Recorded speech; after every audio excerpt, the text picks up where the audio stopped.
Hey everyone, just want to share a quick little insight from my study journal conference today. While I was on my morning run, I was listening to the October 1931 journal conference, and Anthony W. Ivins, the first counselor in the first presidency, was speaking.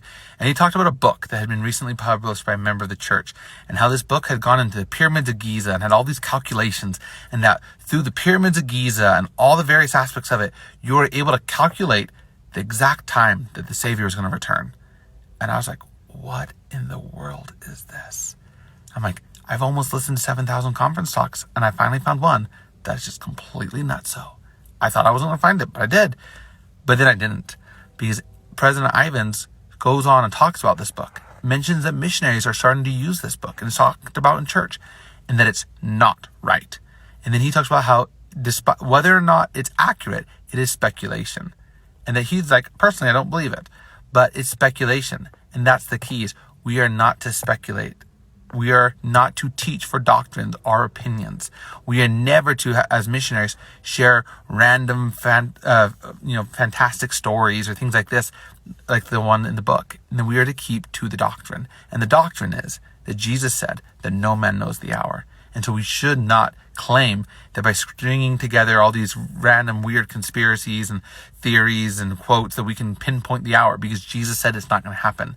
And I just love this, because I get people all the time who are like, Jeremy, you should write an article about the signs of the time because it's almost happening and the second coming is only a few years away. I feel it. And I know people who are legit going prepper mode and like, okay, I'm going to pull out of school and all these things because it's right around the corner. That is not how it works. And I refuse to ever write an article about the end times, because I have a simple philosophy with the end times. You should prepare for the second coming if it was going to happen today. Because if on your way home from work, or your way to the gym, or your way to the church, you get in a car wreck and die, guess what? That's your second coming. You're meeting Jesus. You need to be prepared to meet your Maker face to face and answer whether or not you were a disciple of Jesus Christ.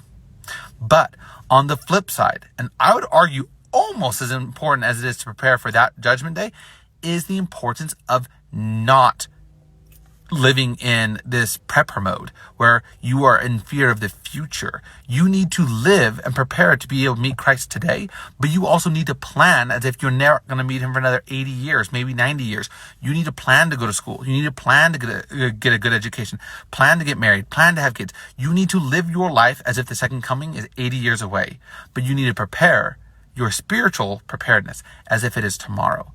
When you don't do this, you live an awful life. We need to prepare both for the second coming as well as for the future. We are not to be afraid. We are to live with faith.